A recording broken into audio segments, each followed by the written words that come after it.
तो 10th के सभी छात्रों का स्वागत है। आपको पता ही होगा कि बोर्ड के जो एग्जाम थे आपके 6 मई से वो स्थगित हो गए हैं और अब वापस बोर्ड का जो नया टाइम टेबल आएगा उसके अकॉर्डिंग आपके एग्जाम का आयोजन होगा।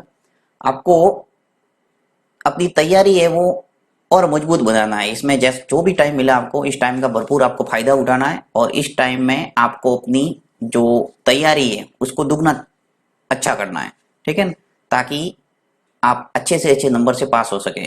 आपके एग्जाम है वो आयोजित जरूर होंगे। शिक्षा मंत्री जी ने स्पष्ट कहा है कि बोर्ड के जो एग्जाम है वो कैंसिल नहीं होंगे। बोर्ड के एग्जाम है वो स्थगित हुए और इसका आयोजन 100% होगा। इसलिए आपको अपनी तैयारी को बरकरार रखना है। ऐसे भरोसे न बैठा कि ये कैंसिल हो जाएंगे और अपनी तैयारी है वो बीच में छोड़ दो और मजे करने लगो, ठीक है। तो आपको ध्यान रखना है, इसकी तैयारी वो बरकरार रखना है और जो जो मैं वीडियो अपलोड कर रहा हूँ उन वीडियो को देखते रहे, अपनी तैयारी वो सतत जारी रखे। हम पढ़ रहे थे मॉडल पेपर जो तीसरा है उसका खंड स, उसमें से मैंने 20वां और 21वां प्रश्न है वो कर दिया है, ठीक है। तो वो आपने वीडियो देख लिए होंगे और नहीं देखा हो तो उनको प्ले लिस्ट में जाके देख सकते हैं। आज हम करेंगे इसका 22वां प्रश्न। खंड स के प्रत्येक प्रश्न है वो 4-4 नंबर के आएंगे और सरल भी है अत्यंत ही। 2 प्रश्न थे वो दूरी सूत्र से संबंधित थे। और नेक्स्ट करते हैं 22वां प्रश्न। 22वां प्रश्न आपको दे रखा है कि 14 सेंटीमीटर भुजा के वर्ग में बने अंतवृत्त की परिधि ज्ञात कीजिए। आपको वृत्त की परिधि पूछा है, राइट। और वृत्त की परिधि के लिए आपके पास क्या होना चाहिए, देखिए 2 पाई और आर। परिधि जैसे ही आता है आपके पास सूत्र ये होता है 2 पाई आर। परिधि का सूत्र क्या होता है वृत्त का, 2 पाई आर। और क्षेत्रफल क्या क्या होता है, पाई आर स्क्वायर। तो यहाँ बात किसकी हो रही है, परिधि की। तो परिधि के लिए देखिए पाई का मान आपको पता होता है 22/7 होता है। आर आर यानी रेडियस, त्रिज्या। तो वृत्त की क्या पता होना चाहिए आपको, त्रिज्या। और त्रिज्या आपके पास में यदि है तो आप इजीली वृत्त की परिधि निकाल सकते हैं। तो इस प्रश्न के अंदर आपके वृत्त की त्रिज्या है वो कहीं नजर नहीं आ रही है, तो इसलिए क्या होगा, कुछ ना कुछ प्रश्न में दिया हुआ होगा और उसके अकॉर्डिंग आपको वृत्त की त्रिज्या का पता करना है और फिर हम आराम से वृत्त की परिधि निकाल सकते हैं। तो चलिए इसको करते हैं। मैं इसको नेक्स्ट पेज पे लेता हूँ और इसको व्यवस्थित रूप से सॉल्व करके आपको समझाता हूँ। ये ले लिया मैंने। 14 सेंटीमीटर भुजा के वर्ग में बने अंतवृत्त की परिधि ज्ञात कीजिए। अब 14 सेंटीमीटर भुजा वाला एक वर्ग बनाता हूं पहले मैं, ठीक है। और ऐसे ही हम एक वर्ग बना लेते हैं और जैसा कि पता है कि वर्ग की चारों भुजाएं वो समान होती है, राइट। तो यहाँ मैं अंदाजन बना रहा हूँ, आप मान लेना इसको कि ये क्या है, एक वर्ग है, ठीक है। अब इसके अंदर इसके अंदर है 14 सेंटीमीटर भुजा के वर्ग में बने, यानी वर्ग के अंदर बना हुआ है एक अंतवृत्त, यानी अंदर बना हुआ है एक वृत्त। इसको मैं दूसरे कलर से बना लेता हूँ। ये वृत्त बना है, ठीक है। मैं टच करते जाऊंगा और गोलाई पर आप ध्यान रखना कि वृत्त तो गोल ही होता है, ठीक है। मैं ऐसे ही आपको समझाने के लिए रफ आकृति बनाई है। वृत्त बिल्कुल गोल होता है और गोल ही बनाना है आपको अच्छे ढंग से। जब आप समान भुजा माप के अगर बना लेंगे तो इजीली आपके सही ढंग से वृत्त है वो बन जाएगा, अंतवृत्त, ठीक है। अब यहाँ पे एक वृत्त है और इस वृत्त की परिधि आपको निकालना है। तो देखिए यहाँ पे 14 सेंटीमीटर भुजा का वर्ग है, तो यहाँ मैं ले लेता हूँ 14 सेंटीमीटर, 14 सेंटीमीटर, 14 और 14, यानी प्रत्येक भुजा है वो कितनी हो जाएगी, 14 सेंटीमीटर। यानी इस जो अंदर वर्त बना है अगर यहां से मैं इसको मिला दूं बिल्कुल सीधी लाइन से, ये मिला दिया मैंने इस पॉइंट को इस पॉइंट से, दोनों स्पर्श बिंदु जो होंगे तो ये जो रेखा दिख रही है वो क्या दिख रही है, एक वर्त का व्यास दिख रही है। यानी कि वर्त का व्यास है वो इस वर्ग की भुजा के बराबर होगा। वर्ग की भुजा 14 सेंटीमीटर है तो इसका जो व्यास होगा वो भी क्या होगा, 14 सेंटीमीटर। तो यहां लिखना पड़ेगा कि वर्ग की भुजा ये बराबर होगा किसके, अंतवृत्त। अंतवृत्त का अर्थ हुआ अंदर वाले वर्त। तो अंतवृत्त का व्यास, अंतवृत्त का व्यास के क्या हो जाएगा, बराबर। और कितना है ये, 14 सेंटीमीटर। अब आपको व्यास से कोई मतलब नहीं है, आपको क्या चाहिए, वृत्त की त्रिज्या। तो यहां मैं निकाल देता हूं, अतः वृत्त की त्रिज्या है वो कितनी हो गई, त्रिज्या को r से लिखते हैं तो ब्रैकेट में r लिख लो। व्यास है वो 14 सेंटीमीटर है, यानी ये पूरा 14 है, तो इसकी जो त्रिज्या होगी यहाँ से, मान लो इसका केंद्र है, तो केंद्र O से यहाँ तक इसका अगर नाम दे तो ये A है, तो O से लगाकर A तक ये कितना हो जाएगा 7 सेंटीमीटर। आधा आधा कर देंगे, यानी 14 में 2 का भाग देना सीधा। चाहो तो ऐसे लिख सकते हैं 14/2 बराबर 7 सेंटीमीटर, यानी व्यास के अंदर 2 का भाग देंगे तो आपकी त्रिज्या निकल के आ जाएगी। अब मुझे निकालना है वर्त की परिधि, तो यहाँ सीधा वर्त की परिधि का सूत्र लगा देता हूं। तो वर्त की परिधि, और वर्त की परिधि बराबर क्या होता है 2 पाई और r। ये सूत्र याद करने पड़ेंगे। तो 2 पाई r वर्त की परिधि का सूत्र होता है, ये लिख दिया 2 पाई का मान 22/7, ये हमेशा याद रखना है 22/7 होता है, और रेडियस r है वो कितना आ गया 7, तो यहाँ लिख लिया 7। अब 7 से 7 है वो कैंसिल हो रहे हैं, तो आपके पास आ जाएगा 2 × 22, 2 × 22। तो इस ढंग से आपके जो उत्तर है 2 × 22 कितना हो जाएगा 44। अब देखिए परिधि निकाला है और सेंटीमीटर में मान है भुजा का, तो आ जाएगा 44 सेंटीमीटर। ठीक है, तो ये तो यहाँ पे छोटी सी बात पूछी थी, 4 नंबर का प्रश्न बहुत ही छोटा दे रखा है। वर्त की परिधि पूछा था तो परिधि आपने निकाल दी। अब मान लो आपके इसी प्रश्न के अंदर क्षेत्रफल भी पूछा होता, वर्त का क्षेत्रफल, तो मैं आपको ऐसे ही एक्स्ट्रा करके बता रहा हूँ।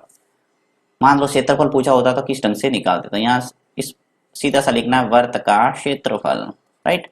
और वर्त का क्षेत्रफल का सूत्र होता है पाई r²। ठीक है, पाई का मान 22/7 और r है वो कितना दे रखा है 7। अब बोर्ड के अंदर कोई जरूरी नहीं ऐसा कैसा है, थोड़ा चेंज करके क्षेत्रफल पूछ ले, तो इसलिए आपको ये भी समझा देता हूँ साथ साथ में कि 22/7 हो गया और रेडियस है वो कितना आ गया 7, तो 7 का वर्ग हो जाएगा r², यानी 7 का स्क्वायर, तो 22/7, 7 × 7 49 लिखो या फिर 2 बार लिख लो 7 × 7, तो 7 से 7 कैंसिल हो गया।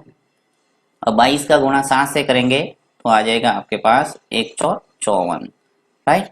अब 154 है वो क्षेत्रफल है, इसलिए आपको लिखना पड़ेगा पीछे वर्ग सेंटीमीटर। मीटर होता है तो वर्ग मीटर लिखना है, सेंटीमीटर तो वर्ग सेंटीमीटर लिखना है, ये क्षेत्रफल की इकाई है। ठीक है, तो इस ढंग से आप क्षेत्रफल अगर पूछे तो निकाल सकते हैं।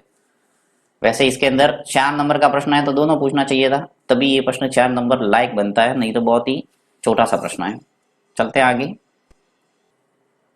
नेक्स्ट 23वां प्रश्न। 23वां प्रश्न है कि एक कागज का आयत ABCD आकार का है और इसमें AB है वो 40 सेंटीमीटर, AD है वो 28 सेंटीमीटर है। यदि इसमें से BC व्यास का एक अर्धवर्ताकार भाग काट लिया जाता है तो शेष भाग का क्षेत्रफल ज्ञात कीजिए। ठीक है, तो इसको मैं नेक्स्ट पेज पे लेता हूं और वहां व्यवस्थित चित्र बना के इसको समझते हैं। ये मैंने प्रश्न ले लिया, इस प्रश्न को वापस पढ़ता हूं मैं। एक कागज का आयत ABCD आकार का है, तो सीधा सा हम एक आयत बना लेते हैं ABCD, राइट। तो मान लो ये हो गई इसकी लंबाई। जैसा कि आपको पता है कि आयत में क्या होता है, आमने सामने की भुजा है वो क्या होती है समान। ठीक है, ये हो गया आयत। अब इसका नाम दे देते हैं, इसने बोला है कि ABCD, तो ABC और D। ठीक है, ABCD नाम दे दिया। आगे क्या कह रहा है कि कागज ABCD आकार का है, ठीक है भाई, जिसमें AB है वो 40 सेंटीमीटर, A से लगाकर B तक ये 40 सेंटीमीटर, लिख लो 40 सेंटीमीटर, और जो AD है A से लगाकर D तक ये है वो 28 सेंटीमीटर है। ठीक है, 28 सेंटीमीटर। यदि इसमें से BC, ये जो BC है, इस BC व्यास का एक अर्धवर्ताकार भाग काट लिया जाता है, यानी BC को व्यास मानना है और एक अर्धवर्ताकार भाग बनाना है। तो यहाँ अर्धवर्ताकार भाग बना लेता हूँ, यहाँ से अर्धवर्ताकार यानी वर्त का आधा, यहाँ से अर्धवर्ताकार भाग, इसको आगे बढ़ाएंगे तो पूरा एक हो जाएगा वर्त। ठीक है, तो आधा भाग है अंदर की ओर बनाना है, काट लिया जाता है, तो शेष भाग का क्षेत्रफल ज्ञात कीजिए। यानी आपको ये जो पीछे बचा है ये भाग, इस भाग का आपको क्षेत्रफल निकालना है। तो सीधी सी बात है कि जो बड़ी आकृति है उसमें से छोटी आकृति को घटाना। जब भी आपके ऐसा प्रश्न आता है छायांकित भाग का क्षेत्रफल टाइप का, तो उसके अंदर सीधी सी बात होती है कि जो बड़ी आकृति दिखती है उसका क्षेत्रफल निकाल दो, फिर छोटी आकृति है उसका क्षेत्रफल निकाल दो, बड़ी आकृति में से छोटी आकृति का क्षेत्रफल लेस कर दो, तो सीधा आपके जो शेष भाग का क्षेत्रफल है पूछा है वो निकल के आ जाएगा। तो यहाँ मुझे दिख रही है बड़ी आकृति आयत, तो आयत का क्षेत्रफल निकाल देते हैं। सबसे पहले देखिए यहाँ जो आयत की लंबाई है वो लिख लेता हूँ, आयत की लंबाई आपको दे रखी है 40 सेंटीमीटर, ठीक है। और जो चौड़ाई है वो कितनी है, चौड़ाई दे रखी है आपको 28 सेंटीमीटर।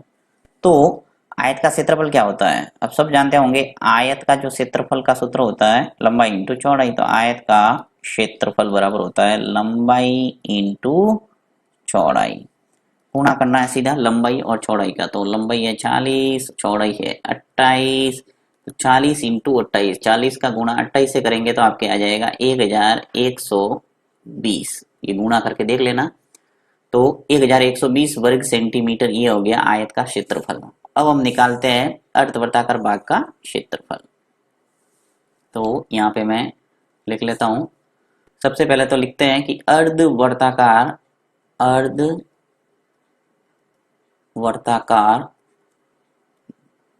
भाग का व्यास, इसने स्पष्ट बोला है कि जो BC है उसको व्यास मानना है। तो देखिए आमने सामने की भुजा आयत की क्या होती है, समान। तो ये 28 सेंटीमीटर है तो ये भी क्या होगी 28 सेंटीमीटर, यानी जो व्यास है वो क्या है 28 सेंटीमीटर है। और हमें एक वृत्त का क्षेत्रफल निकालने के लिए क्या चाहिए, त्रिज्या। तो यहाँ पे लिख लेता हूं अर्धवर्ताकार भाग का व्यास तो ये हो गया। तो अर्धवर्ताकार भाग की जो त्रिज्या है वो कितनी हो जाएगी, त्रिज्या को 8 से लिखते हैं, 8 लिख लो, 28/2, यानी 28 में 2 का भाग देंगे तो आ जाएगा हमारे पास 14 सेंटीमीटर, यानी त्रिज्या निकल के आ गई हमारे पास 14 सेंटीमीटर। अब अर्धवर्ताकार भाग का क्षेत्रफल निकाल देते हैं ताकि हम घटा सके। तो यहाँ मैं लिख लेता हूं अर्धवर्ताकार